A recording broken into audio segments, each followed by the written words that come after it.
नमस्ते प्यारे विद्यार्थी। आज फिर से हम आप सभी के लिए मैथ्स का मोस्ट इम्पोर्टेंट वीवीआई वायरल प्रश्न लेके आए हैं, जो कि आपके एग्जाम में सीधा डिट्टो फंसने वाला है। आपको पता है कि आपका एग्जाम 18 फरवरी को होने वाला है। 2 शिफ्टों में होगा, प्रथम पाली और द्वितीय पाली। प्रथम पाली हो चाहे द्वितीय पाली, सभी जगह आपको यहाँ से प्रश्न देखने को मिलेगा। इससे पहले हम सभी 4 क्लास कर चुके हैं, आज हमारा 5वां क्लास है। बहुत सारे बच्चों ने उस सभी क्लास पे बहुत सारा प्यार दिया है, तो आप भी उस क्लास को जाके देखिएगा। यदि नहीं देखे हैं तो मैं बता दूं कि यदि इस सीरीज को आप पूरा फॉलो करते हैं तो आपका 20 से 25 नंबर यूं ही आपके एग्जाम में बढ़ जाएगा। और जो बच्चे पहले से पढ़ रखे हैं तो उनका बहुत अच्छे से रिवीजन हो जाएगा, ताकि गलती होने की संभावना नहीं रहेगी।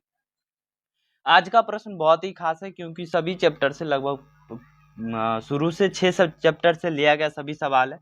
सभी सवाल को मैं जितना भी आसान तरीका से हो सके उस तरीके से मैं सॉल्व करूंगा, और आप भी सॉल्व कीजिएगा। उसे याद करके, याद तो नहीं करते हैं मैथ में, मतलब सीख के जाइएगा, जिससे कि यदि आपके भी एग्जाम में उस प्रकार के प्रश्न आए तो आप भी कर पाए बहुत ही आसान तरीका से। तो चलिए बिना समय गवाए हम अपना पहला क्वेश्चन की ओर बढ़ते हैं।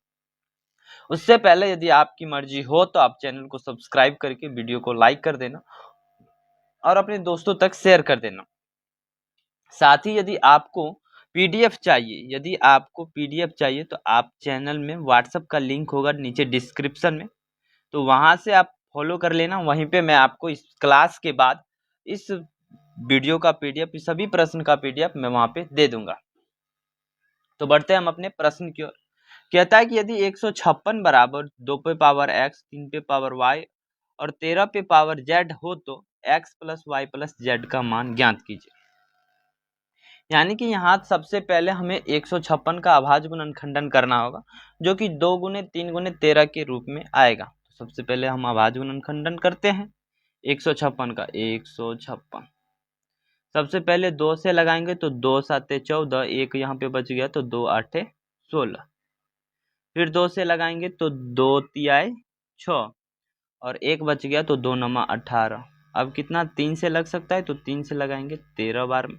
अब 13 में किसी संख्या से नहीं लगेगा, यानी कि 156 बराबर हो गया 2 गुने 2 गुने 3 गुने का 13। इसको लिख सकते हैं 2 पर पावर 2 गुने 3 पर पावर 1 गुने 13 पे पावर 1।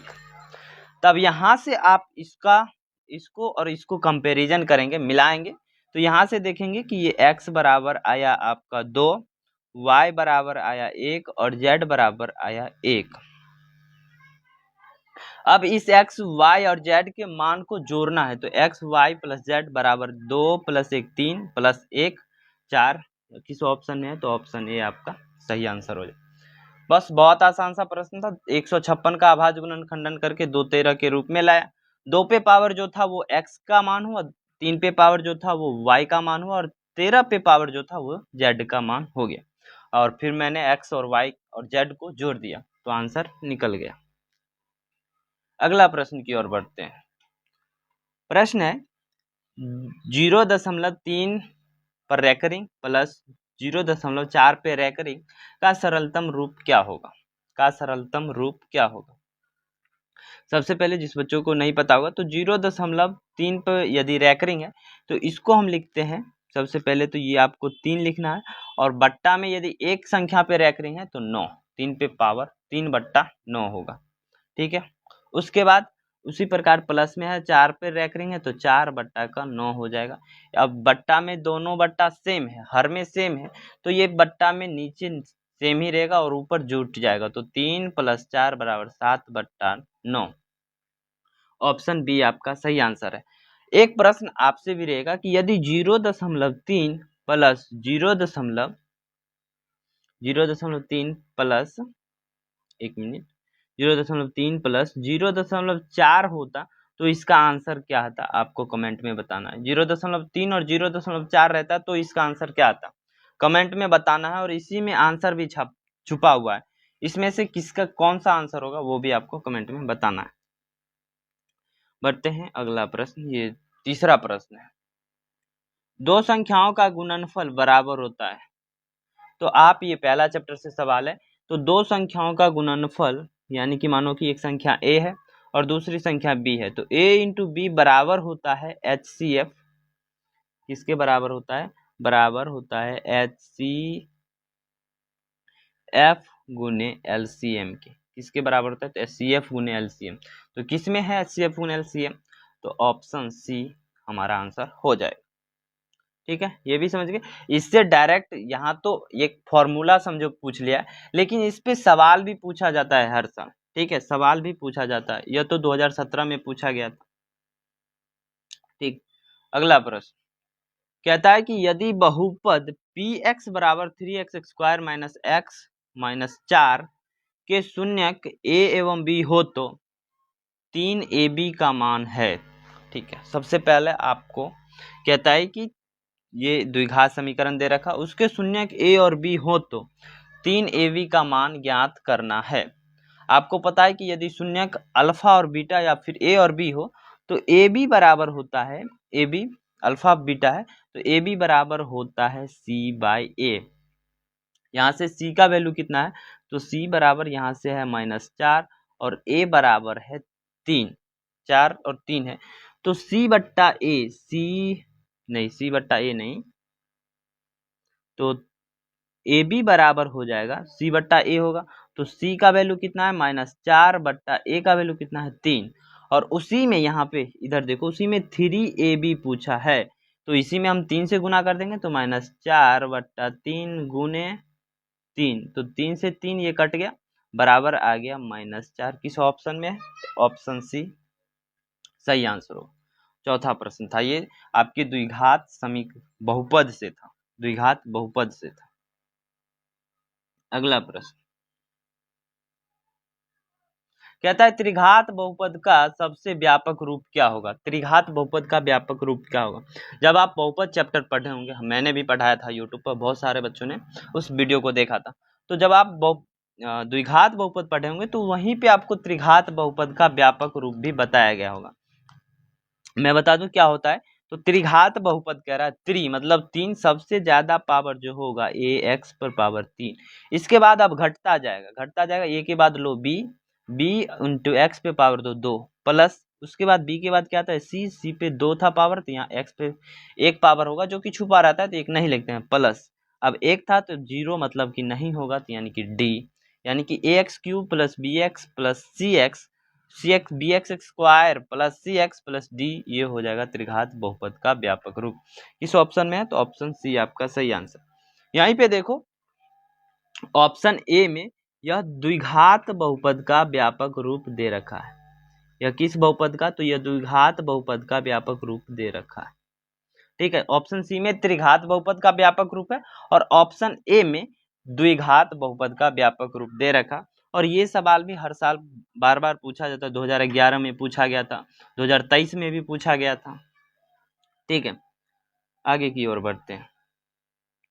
अगला प्रश्न है कि द्विघात बहुपद के शून्यकों की संख्या होती है, यानी कि द्विघात बहुपद में शून्य की कितनी संख्याएं होती, अधिक से अधिक कितनी संख्या हो सकती। यहाँ से द्विघात है तो मतलब 2 होगा, यदि यही त्रिघात रहता तो त्रिघात बहुपद में शून्य की संख्या 3 होती है। कितना होती है? तो शून्य की संख्या 3 होती है। वही रैखिक रहता, रैखिक रहता तो रैखिक में 1 होता है शून्य की संख्या। ठीक है, और 4 तो मतलब चतुर्थिक रहता, तब मतलब त्रिघात बहुपद तक ही पूछता है। तो समझ गए आप, तीनों मैंने बता दिया कि द्विघात बहुपद होगा तब कितने शून्य हो सकते हैं, त्रिघात बहुपद होगा तब कितने शून्य हो सकते हैं, रैखिक बहुपद होगा तब कितने शून्य हो सकते हैं। यहाँ पे रैखिक समीकरण युग्म 5x प्लस 2y बराबर 16 एवं 7x माइनस 4y बराबर 2 के हल हैं। यानी कि इस प्रश्न में रैखिक बहुपद का में आपको x और y का मान निकालना है।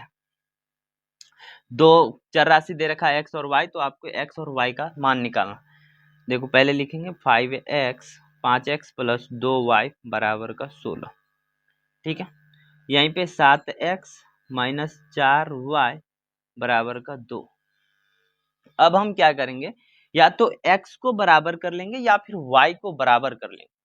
क्या करेंगे, x को बराबर कर लेंगे या फिर y को बराबर कर लेंगे। यहाँ से आप देखेंगे तो y का बराबर करना आसान है, क्योंकि ये 4y है और इसमें सिर्फ 2 से गुना कर देंगे तो ये भी 4y बराबर में हो जाएगा। तो इसमें हम 2 से गुना करते हैं और इसमें 1 से गुना करेंगे। मानो कि 1 से गुना करो या किसी संख्या से नहीं गुना करो तो फिर भी, तो 2 से गुना करेंगे आप यहाँ, तो ये आ जाएगा 5x है तो दूना 10x होगा, 10x प्लस 4y बराबर 32। 10x प्लस 4y बराबर कितना हो जाएगा, तो 32। यहीं पे इसका क्या होगा, तो ये सेम रहेगा 7x माइनस 4y बराबर का 2। अब क्या करो कि इन दोनों को जोड़ दो। इन दोनों को क्या करना है कि इन दोनों को जोड़ दें। जब आप जोड़ेंगे तो ये माइनस वाला है, ये प्लस वाला है और ये माइनस वाला है, तो ये कट जाएगा। तो जोड़ने से क्या होगा, तो 17x बराबर हो जाएगा 32 और प्लस का 2 34। 17x बराबर क्या हो जाएगा, 34। तो x बराबर हो जाएगा 2। अब देखो किस किस में x बराबर 2 है, तो इसमें x बराबर 2 नहीं है तो ये नहीं होगा, इसमें x बराबर 2 नहीं है तो ये भी नहीं होगा।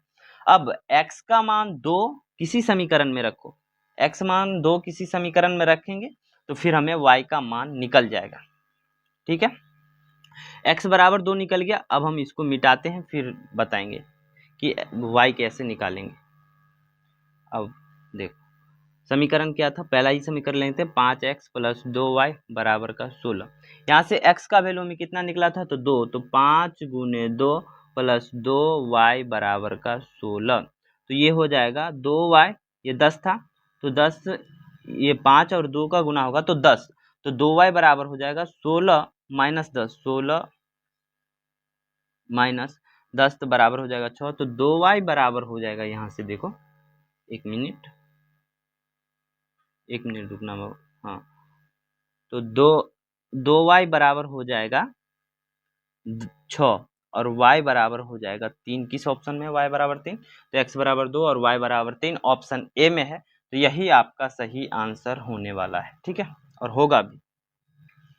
अब आगे की प्रश्नों की ओर बढ़ते हैं। इसी प्रश्न को करके लास्ट कर देंगे, फिर आपको 5-6 प्रश्न और सारा प्रश्न कल आपको देखने को मिलेगा। कहता है यदि द्विघात समीकरण 2x square minus 7x minus P बराबर 0 का एक मूल 2 हो तो p का मान होगा। ठीक है, अब बच्चों को बता दूं आपको कि मूल जो होता है, मूल यदि किसी समीकरण का मूल दिया हुआ है या फिर बहुपद का भी यदि मूल दिया हुआ तो इसका मतलब हुआ कि x बराबर ही 2 है, x का एक वैल्यू 2 है। ये द्विघात समीकरण है तो x का तो 2 वैल्यू निकलेगा, लेकिन उसमें से x का एक वैल्यू 2 है।